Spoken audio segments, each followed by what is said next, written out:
Chapter 11 of Fusionboro United We Stand by Arcade Striker JK5. Miss Sparkle, the president will see you now. In Agent Smith's voice, Twilight Sparkle looked up from the data pads he was studying, blinked bleary eyes. She slowly slid off the couch and stretched, popping joints. Ugh! Thank you, Mr. Smith. Agent Smith's head twitched as the other 5 ponies gathered around Twilight. Even in the early morning hour of 3 a.m., he still wore his shades. I apologize for the delay. President Abernathy has been in one long, continuous meeting since his speech and the declaration of war on the so-called Neo-Equestria. Applejack waved him off. No need to apologize, partner. We all know how busy the president can get, especially in a town like this. Agent Smith nodded to her and led the 6 out of the dining room and down a flight of stairs. As he approached one of the doors that led to the White House's Situation Room, Twilight Sparkle held up a huff. Okay, before we go inside, please remember we'll be talking with some of the most powerful people on the planet. They're dealing with a very tense situation. We don't need to make things worse by acting out or not taking this seriously. Does everyone understand? And their nods and confirmations, Twilight Sparkle looked up to Agent Smith. Please tell us in. The door opened and they were let in. The interior was rather crowded. Some Twilight Sparkle recognized, others not so. So he immediately picked out President Abernathy, sitting at the head of the table. Head bowed as he conversed with the chairman of Joint Chiefs, Tim Hollingsworth. President's Secretary of State, Philip Provost, stood by a chair. Chip Chase and Albert Preston were one of the wall-mounted monitors, quietly talking amongst themselves. General William Lennox, head of the EDC, was talking rapidly on a cell phone and gesticulating loudly. Clayton abruptly stood up and looked at Lennox. Are you absolutely certain about that, Will? They're being treated with the utmost caution. Lennox looked up from his cell phone and nodded to the president. Yes, definitely. The prisoner is pulled through, and the vials are under ISO security at Albot City. Although considering Wheeljack's penchant for insanity, Hollingsworth rubbed his forehead. Just make sure he doesn't accidentally turn the entire organic population into ponies, alright? He stood up and turned to Clayton. As I was saying, French, Russian, and British cargo planes landed an hour ago. Clayton nodded, grimacing slightly. Your command is going to be interesting, to say the least. He looked down at Twilight Sparkle and pointed at her. Oh, thank God. He waved everyone around. Folks, this is Twilight Sparkle, personal student of Princess Celestia, and probably the foremost expert in magic here. He took it to his left. No offense, Albert. Albert shook his head. None taken. Twilight Sparkle straightened up a smile. Why, thank you, Mr. President. She floated up her D-pad and flipped it around so the screen faced the occupants. I haven't. We have some new developments, Miss Sparkle. We need you to go to Autobot City in order to study some captured potion, and perhaps recreate the sonic telephone that reconnected our worlds. Hollingsworth spoke up. We figure our best bet are the elements of harmony in Equestria herself, and our only way there is currently available. You and Rainbow Daz are our best bets to get an alternate opening to Equestria, even if it's temporary. Idea to possibly... Wait, what? Twilight stopped at Clayton's words. You... Really? That's great! She tucked the dab-pad into her saddlebags. That's just what I was going to propose! She stopped to rub her chin. Well, except a bit about the potion. Wait, potion? Rarity rubbed her chin. Pardon me, Mr. President, but this potion you refer to, is this vile brew what this false Celestia is intended to use to turn humans into ponies? Clayton nodded, his mouth thin line. More like intended, Rarity. She's already used it on several citizens in this country. Right now, they're in that Neo-Equestria, and God knows what happened to them. He clenched his fist and slammed at the table, rattling everything on it. Hollingsworth leaned in close to his old friend and placed a hand on Clayton's shoulder and gently squeezed. Easy there, Clayton. We'll get him back. Rainbow scowled. Mr. President, sir! As everyone looked at her, swift forward on her brow and her cheeks blessed. I've never been able to do a sonic rainbow willingly. What I mean is, the 2 times I've done it, I wasn't consciously trying to do it. I just did it. But you need me to do another one, right? And their nods and scowl fell away. Well then, Mr. President, consider it done. At that, she rose to her hind legs and did her best salute. The president smiled and returned Rainbow Daz's salute. Thank you, Miss Daz. He turned to Lex. Will, how's Operation Exodus going? Lysis turned to the largest monitor at the far end of the room. It currently displayed a map of Earth. He pointed to several circles. Well, all space presses are on hot standby. We've contacted the colonies, Nebulon, Cybertron, and other allied planets. We're ready to receive if the worst happens. Twilight's ears folded flat against her skull. Wait, you have a plan to evacuate Earth? Lex shrugged. Well, yeah, that's news to you. Clayton let out a sigh. His eyes lost focus for a moment. We had two near-extinction level events happen within a year when the Decepticons first woke up. They weren't the last. He pointed to the map. We have 21 first-generation space bridges at key locations across the globe. They're not exactly pretty, but they can move large quantities of people off the planet relatively safely. Now, you see, Mikan? This is how you use space bridges properly! The six pony stared up at Clayton, open mouth shock. Pinkie Pie fully shook her head, made fun slightly taller than normal. I really wish I had something to say to break the tension. I'll make some of you laugh right now. I mean, use a cupcakes of cafe, but I got nothing right now. Clayton held out the thought. Braces the thought, Miss Pinkie. He waved his ship in Albert. Masters Preston and Chase will be accompanying you back to Autobot City. I believe you know Mr. Chase already, Twilight? Twilight walked up to Chip and nodded to him. I kinda wish the circumstances were different, Chip, but it's good to see you again. Agent Smith's head suddenly shot up, touched a finger to his earpiece. Confirm. Contain and call in reinforcements. He walked over to Clayton Hollingsworth, two other agents joining him. Mr. President, General, there's been an incursion just outside the Oval Office in the Royals Guard. Clayton's head whipped back and forth as he was surrounded by a Secret Service. Wait, what? Smith, who's out there? He slid a drawer on the table open, pulled out a laser pistol and two energy packs, slid a pack into the pistol's handle. The finger switched as the laser thumped to life. Agent Smith nodded, and the air surrounded the people inside. We have snipers on the roof, soldiers moving in, but appears they're protected by a force field. He continued nodding. Yes? Yes. Hold your fire for the moment. Twilight opened her mouth, but stopped and with her head to the left. She slowly walked forward, up to the window. No. It can't be. The airplanes exchanged looks of confusion. Rainbow Dash flew over to Twilight and dropped down beside her. Twilight, no offense, but can you figure us out? A voice echoed across the room, startling every pony. Hey, is this on? You can hear us, right? Okay, good. Attention humans! We want to speak to the ponies inside, and no shooting either. Rainbow Dash's jaw worked around for a minute before she finally spoke. Was that me? That was my voice! She grabbed Twilight Sparkle's head, turned her around. Twilight, what the hell's going on outside? Twilight Sparkle leaned back and wrested free of Rainbow Dash's grip. Dash, outside is, well, us! She turned as the airplane slowly walked over to Rainbow Dash. Outside, my magic, or something that's very close to it, is there. I can even feel the elements of harmony. Clayton growled. Great. So we got some fairly powerful ponies out there with the damned elements of harmony. Glass the ceiling. Does the rainbow come in through the window, or does it bypass roofs? Dash's voice echoed again. Hey, we're not gonna blast you with the elements of harmony, okay? We just want to talk with the other versions of us. She paused for a moment. We're under a flag of truce. We're on voice. Hollingsworth runs the bridge of his nose, so most for puffs. Twilight Sparkle's horn glowed, and the walls all began simmering slightly. Okay, let's just stop there for listening in, for now. She looked around. So you folks probably have a bit more experience in situations like this. How do we spread? Clayton pointed to a monitor. Get a feed for the cameras outside. Let's see what they're packing. A minute passed before the main monitor changed to the map of Earth to a series view of the White House.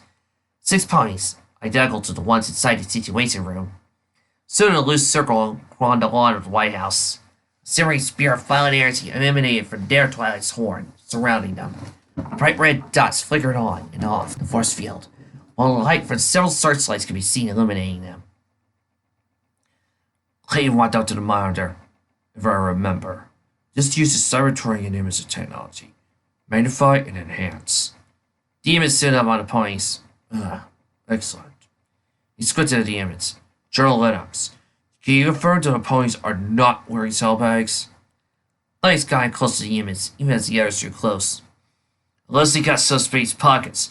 Looks like they didn't plan that far ahead. Rainbow Dash flew over the screen. She craned her neck in close and squinted her eyes. Say, is it just me? Or does their Twilight Sparkle look really tired? Hollingsworth cleared his throat. If we can see the image, Miss Dash, we can confirm your observation. He half smiled as he fled back. Thank you. Twilight Sparkle's mouth slowly turned up as she observed her counterpart. She tried over, haunted her chair, examined the images. Oh, yes! She hunted out a chair, danced around bits. Yes! Try, control yourself. Twilight Sparkle froze in mid-hop. She shrank down into herself and her cheeks turned beet red. Sorry, Mr. President. Rainbow Dash, sorry. And you told us not to embarrass ourselves? Twilight Sparkle glared at Rainbow Dash for an instant before clearing her throat. Whenever I teleport across the Rainbow Bridge, it drains me, physically and magically. I need time to recover, and usually a long nap. Tell me, does anyone think she's taking time to recover? Owlsack rubbed her chin. She's not anything like you, Twilight. I bet Sweet Apple Acres is crop she hides it. No thanks. Twilight waved her off. None taken. We still have to be cautious, though. If we go out and talk with them, they do have the Yellow Harmony, and they don't require outside magic to work. Inside. Miss Sparkle, I'm hesitant to ask you to go outside and talk with them. Last time they tried diplomacy, one of my best aces was turned into a pony. Brainwashed and captured. Firesight swallowed. Well, thank you, Mr. President. Well, we know you need information from them, right? Well, that's the case. And they're not going to talk to you. And we have to go meet them. Rainbow Dash grinned. It's settled then. She rose up on her hind legs and boxed the air. And if these losers try anything, we'll bug them all the way to Mars. You remind me of After Jones, Miss Dash. Watch over Twilight Sparkle and Sally knelt down. Miss Sparkle, whenever you're ready, let's go. Agent Smith rubbed his forehead. Mr. President, it is highly inadvisable for you to go up there. Last time there was a special circumstances. This time, there's no need for you to confront them. Clayton looked up at Agent Smith, eyes narrowed. Smith, I am not going to go hide in my own house. You're threatening my country I swore to defend as a soldier and president. America! Fuck yeah! He held up his hands as others started protesting. My mind's made up, people. He had to figure Hollingsworth. Even his old friend walked over. Stay down here, Tim. For backup, okay? Hollingsworth growled. All right, Mr. President. Although for the record, I think this is a bad idea. Smith, head up with him. Smith nodded. He tugged on his lapels and dropped down to one knee beside Twilight Sparkle and Clayton. By your leave, Miss Sparkle. Twilight Sparkle half closed her eyes. The sound shield around the situation room disappeared. She cleared her throat. Okay, listen up. We're coming with Agent Smith and President Abernathy. If you try anything, it's not going to end well for you, okay? There was a silence a moment before Dash's voice echoed through the room once more. Ugh, all right, but the human stays silent. Agent Smith tried. Afraid to dissenting opinion or other experiences? The sign of a closed mind, miss. Clayton nodded. Besides, this country has a freedom of speech. You're not setting us up. Yeah, right. Airplanes crowded around Twilight Sparkle, Agent Smith, and President Abernathy. Horn flared to life, and all eight were fell in a flash of light. When they were faded, they were gone. The horizon was a fiery orange in this pre-dawn hour. Dash looked up at the humans standing on the roof, pointing their weapons down at him. She stuck her tongue out and waggled her head back and forth. Nah, can't hit me! AC rolled her eyes. She carried her Dash and whacked her on the back of her head. For Celestia's sake, Dash, you're embarrassing us. Dash stumbled a bit, almost colliding with the inner surface of Twilight's force field. She turned and butted heads with AJ, forcing her back. Hey, watch it! Any further argument was stopped at their counterparts. Agent Smith and President Abernathy appeared in front of them. Dash spun about, her wings spread wide. It's about time! Rainbow Dash rolled her eyes. Sure, whatever. What do you go on? Flare stepped forward, grinning. Hello. It's nice to meet you six in person. We've been wondering what you're doing among the humans. While you seem opposing our helping them. We just want what's best for you, poor dears. Rainbow Dash blinked twice. She looked around before waving a wing at Flares and stepping back. Okay, anyone else want to tackle this? Twice Sparkle cleared her throat, waved a hoof in the air. It's very simple.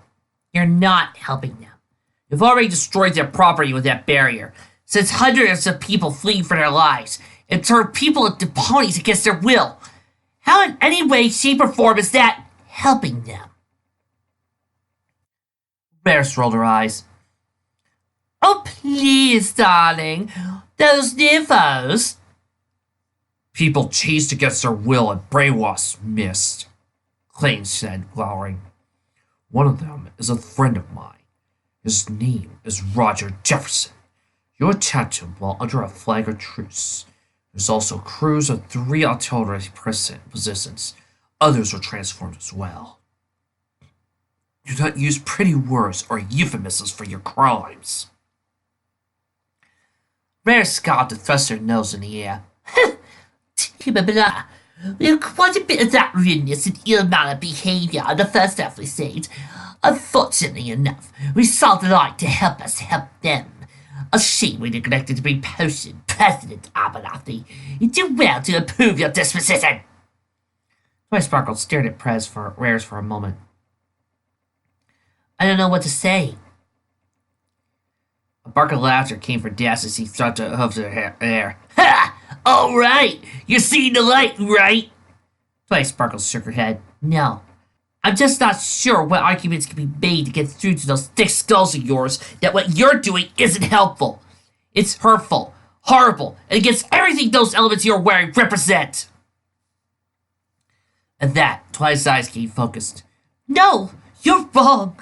Queen Celestia is risking so much to help the humans rise above themselves, to better their lot in life. She took a step forward, eyes focused on Twilight Sparkle. Look at their wars, their violence, their hatred and destruction. You can't honestly tell me they wouldn't be better off as ponies. Twilight, my Twilight, may I respond? Or not, he stepped forward. As I said in my address, humanity has done evil in the past, the present, and undoubtedly the future. To deny or downplay that would be a lie.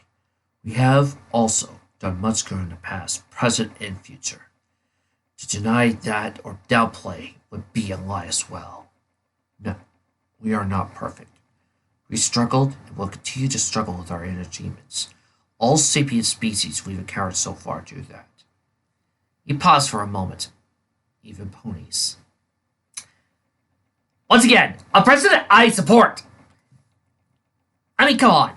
This is something that feels like people who do the Confusion Burrow fix always forget. As a matter of fact, I think Twilight is going to prove a point. Twilight's nigger story. Oh, that's rich. Twilight Sparkle shrugged. Well, it's true. Ponies aren't perfect, not by a long shot. The things I've read what Queen Majesty did curled my hooves. Pardon that for a moment. Hey, I've had moments of anger, jealousy, and outright hate on more than one occasion. You can't condemn humans for their negative emotions without condemning pretty much every sapient species out there for the exact same thing. Thank you, Twilight Sparkle! Honestly confused with Bureau Fic. Why? If Equestria was such a perfect utopia, and everything was downright perfect, then how can we have a Nightmare Moon? Oh, wait. That's right. Tad Noyes denies Nightmare Moon's existence. She just says Celestia banished Luna because of a disagreement. Rares rolled her eyes and stuck her nose to the air.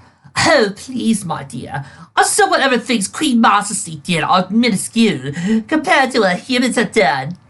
Rainbow Dash's head tilted back and laughter. Cluster's sides rolled about in midair. Oh, wow, that's a good one. She finally stopped her eyes and focused on Rare's.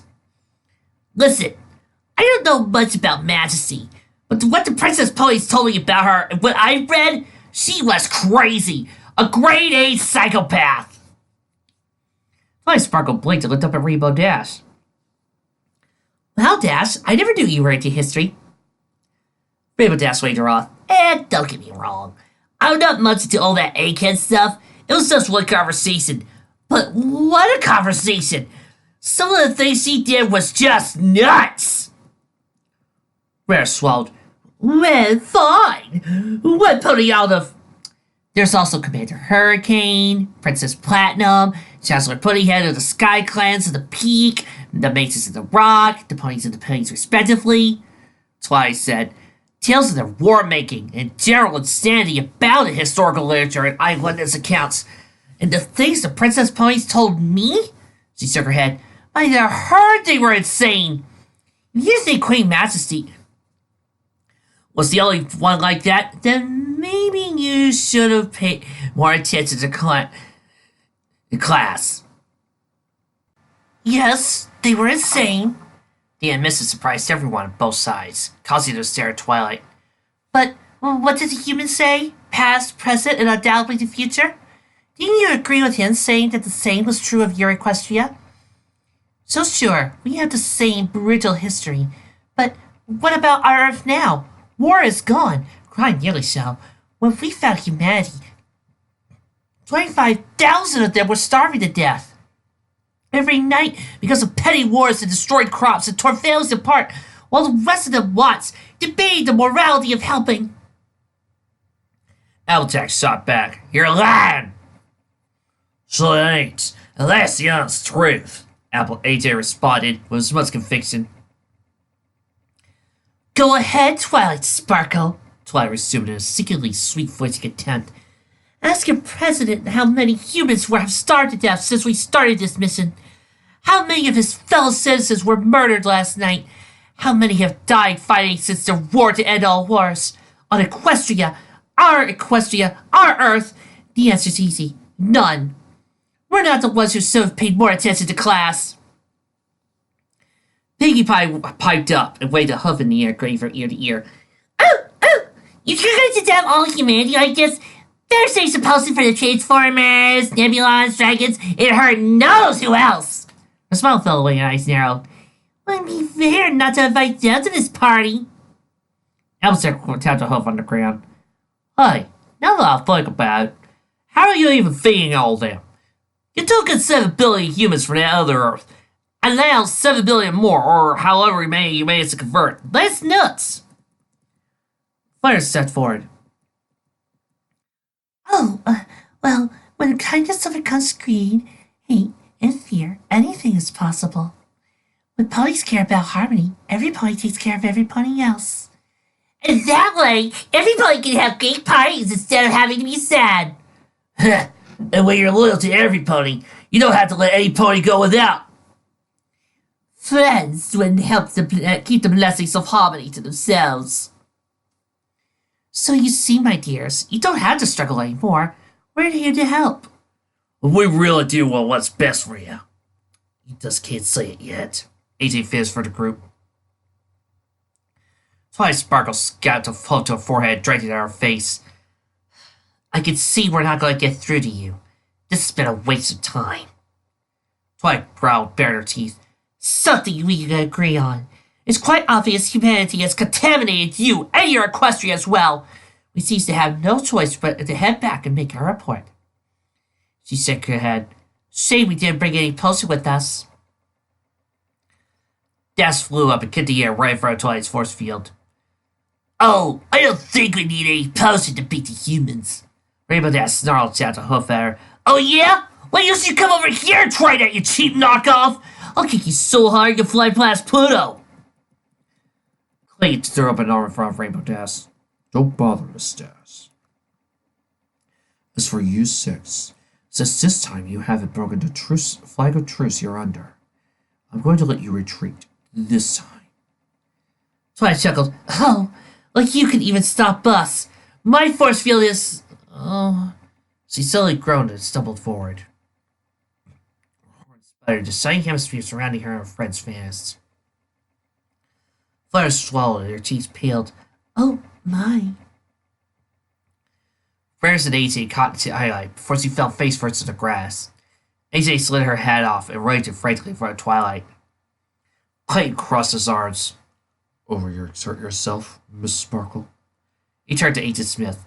Mr. Smith, could you let... Agent Smith put Clayton back and held his laser pistol up.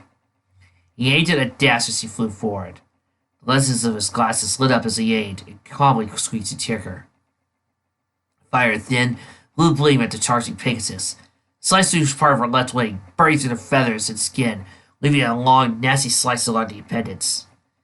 Dash cried out in pain as corkscrewed to her left, crashed to the ground as he took her wings close to her body before impacting rolling along. She stumbled to her hooves, wing close to her body. Ow! Ow! That hurt! Yeah! Fucking horse apples! Ferris' eyes wide. Rainbow dust! You ruffian! She gasped as she noticed red dye appearing on her white coat.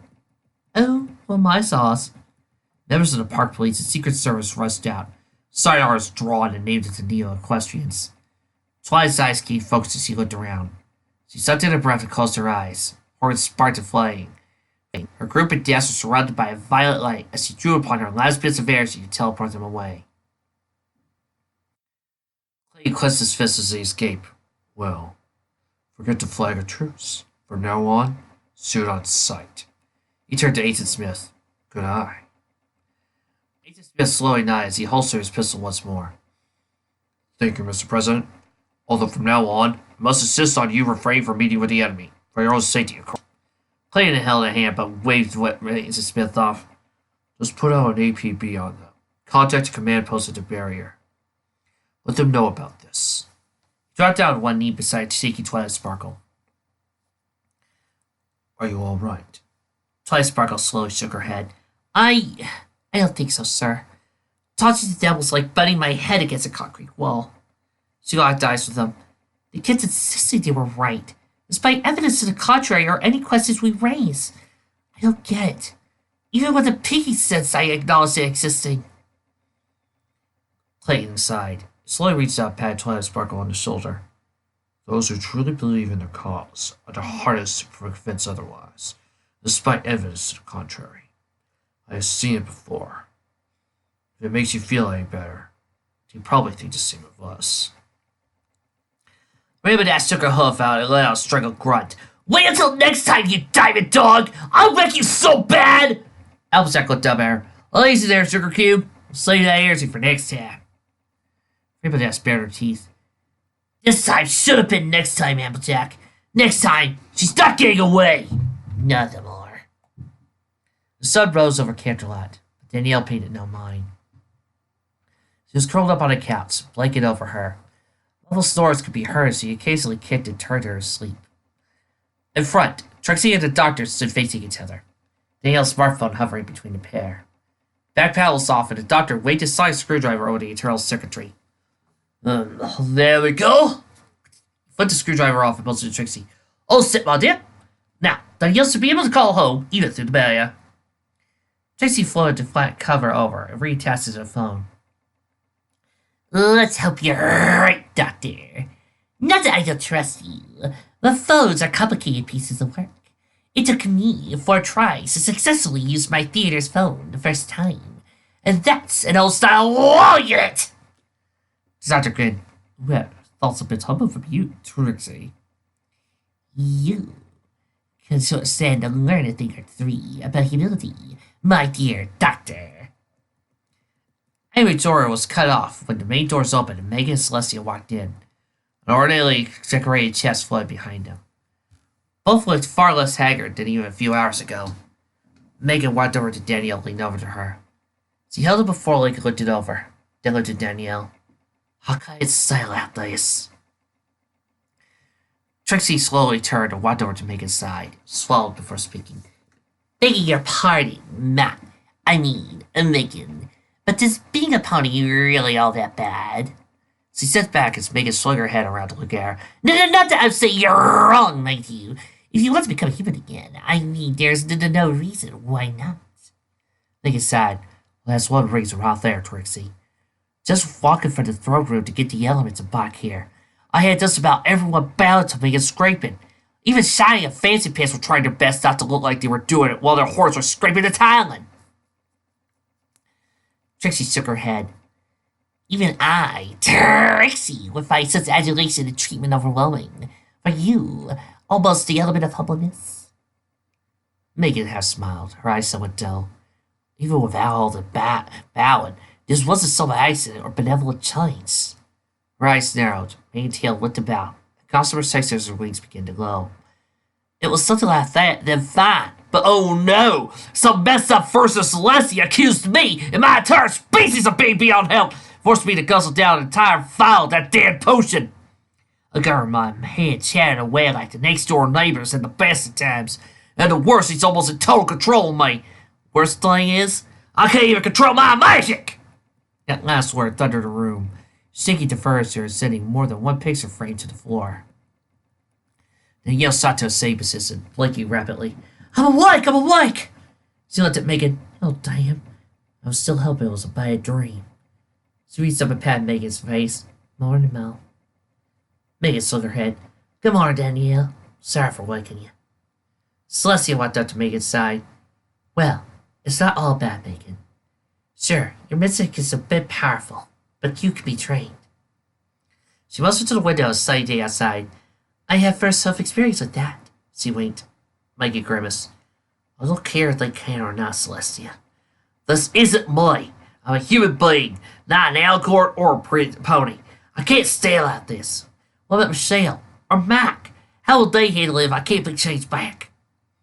Danielle shrugged. No, Dad, he'll adjust. No, Michelle. She'll grab a dozen brushes and rollers and do your thing, and I'll tell you I'll bring you up a fancy. She held her hands, Megan started speaking. Mom, come on. We'll get through this. You know it's not going to matter to Dad if you remain in Alicorn or not. Megan sighed. I don't know, Danielle. There are some things that... Danielle placed her hands over her ears and shot to her feet. La la la! Not listening to that conversation! She ran away from Megan and Celestia, across the other side of the room. She looked over. Is it dropped? It's dropped, right? Right? Celestia bit her lip. Her cheeks still bulged out. Megan saw her look, but finally nodded. All right, sorry. It's dropped. She looked at Celestia. Do you have any idea about some magic that could turn me back into a human? Celestia glanced away, eyebrows furrowed. Well, off the top of my horn, possibly. We have transmutation magic, certainly. But we're not entirely sure how you've been changed. Without proper study, it would be extremely dangerous. The doctor and Trixie walked over. Well, I do have some good news. He stepped aside. Trixie floated Danielle's phone up. If my work is right, and it usually is, this phone can now call a birth. Very or no. The only question is, who should we... Danielle walked over and put the phone from right there. Thanks, Doc, she said as her fingers danced across the screen. After a few seconds, he held it out as the dial tone could be heard. Come on, come on!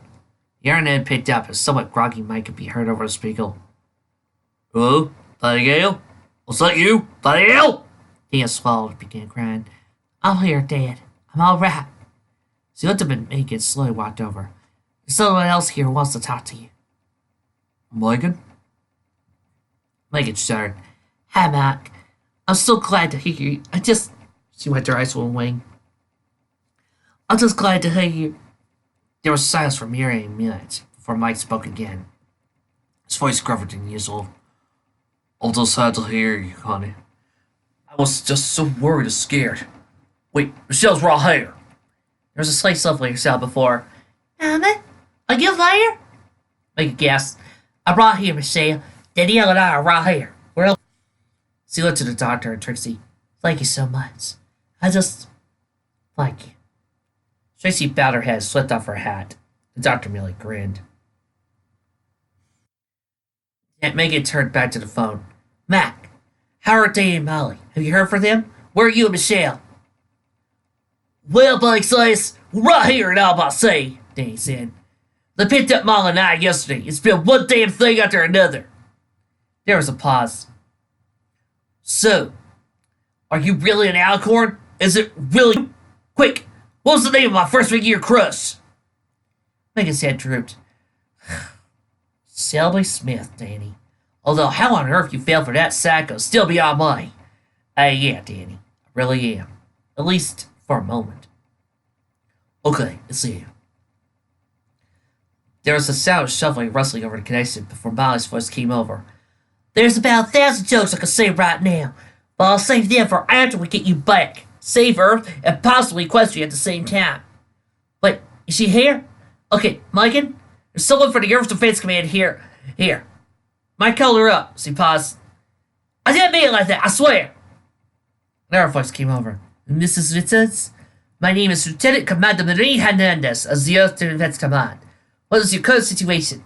Is there anyone from the government or military nearby? Celestia spoke voice. Her voice harder than normal. Commander, this is Princess Celestia. What's Earth's current situation? Held him on the barrier. Queen Celestia started plans to Pegasus raids, the Autobot assistance, and the alternate bearers showing up at the White House, among other things. Twilight Spuckle and the others should be there in a few hours. She and Rainbow Dash will attempt to sonic telepoom back to Equestria. Not before studying those casted centers of potion. After that, though, I'm not sure. We need to get to that barrier down. And right now, the only thing we can think of to use are the elements of harmony. Megan spoke up. Queen Nutjob is to control the barrier, powered by Mainline, her version of the Paraponian kind. Take her out, and it should fall. She sucked in her breath. I can teleport for realities, but if I go there, there's no way in hell I'll be able to resist her. She waved Celestia off. It's not a question of willpower, Celestia. I go there, I'm her meat puppet. I barely snapped out of it, and it took threatening my family to do that. Celestia stared at Megan before bowing her head. I'm sorry, Megan. Her head rose. Is there any chance you could still let Luna or Hai how to do that? Megan slowly smiled. Yeah, I could do that fast, Celestia. Celestia's horn glowed, and a quill parchment floated over to the desk. She wrote rather quickly on the parchment before rolling it up and floating over to Trixie. Trixie, please teleport down to Luna's bedroom. This will get you past the guards. Trixie took hold of the rolled up parchment with her magic. I'll be back quicker than a cycling boom. Her horn glowed as her face scrunched up. With a flash of light, she was gone. Daniel spoke up. Okay, if that Genocide Lestia, or whatever the hell we're going to call her, shells in the damn heart Pony Lane herself, are the elements really going to be enough to stop her? That thing's almost got infinite power. Celestia's eyes shifted back and forth in thought. Commander, you said Optimus Prime was flying in, correct? And Marie's corporations, he smiled. I think we got our trump card then. Silence reigned for a moment before Danielle snapped her fingers. The Matrix of Leadership! That thing blew Unicorn up back in 2005. Lord knows what it could do with the elements. Celestia nodded to her. Excellent thinking, Danielle. Commander, what about it?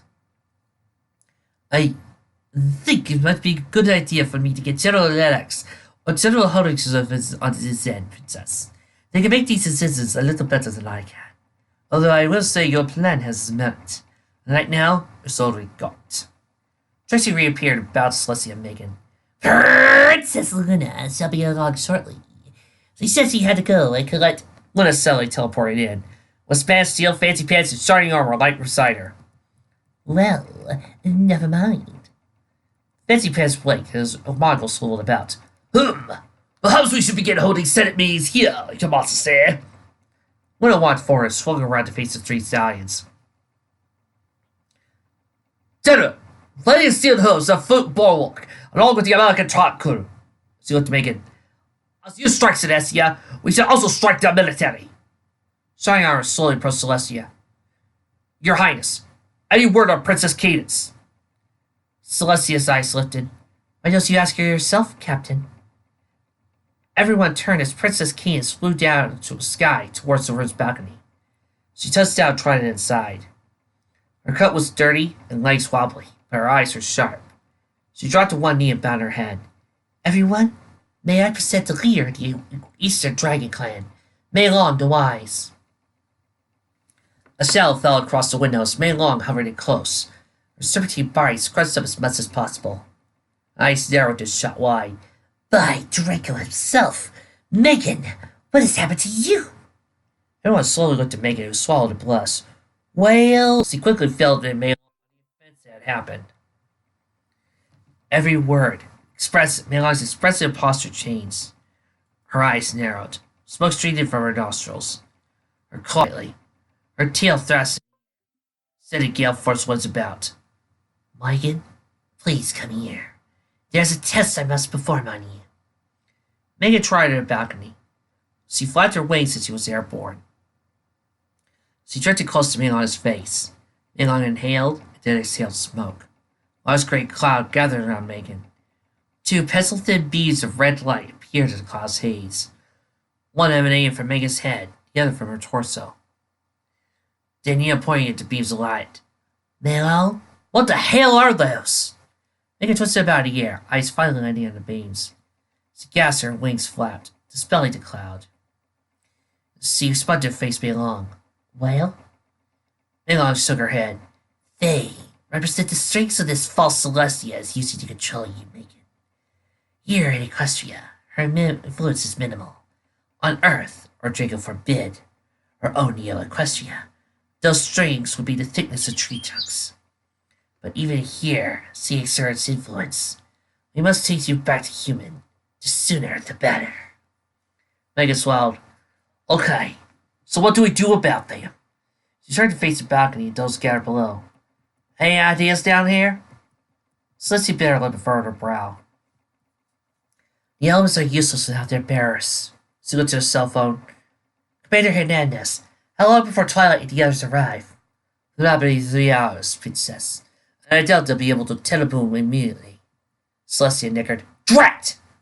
Luna spoke up. Sister, if the elements cannot be used, perhaps there's something else just as powerful as the elements, if not more. Perhaps the heart of Ponynon can help. Celestia turned and abruptly hugged Luna. You're a genius! She looked at Megan and Megan. What do you think? Megan shrugged. Well, I can't think of anything else off the top of my head. Or a horn, or something. She swung around, eyes narrowing. Then again, I haven't been to Crystal Castle in about 21 years. Megan chuckled. I would be honored to escort you there, Megan. Shall we depart now? Megan turned her back and shook her head. He switching about. Can't wait an hour? I guess it's stuff to teach Celestia and Luna concerning dimensional teleporting without a rainbow bridge, and how to trace the nutshell's magic. Milan frowned but nodded. Danielle clapped her hands and grinned. Alright, we got something to play together. Let's hope we can pull it off in time. Luna turned and bent her head down, looked into Sebastian's eyes. General, get the front bulwark and inform General RS of the situation. Tell him to prepare the steel hooves for war! I know Arcade Striker says that's not a Fallout Equestria reference, but I can't help it.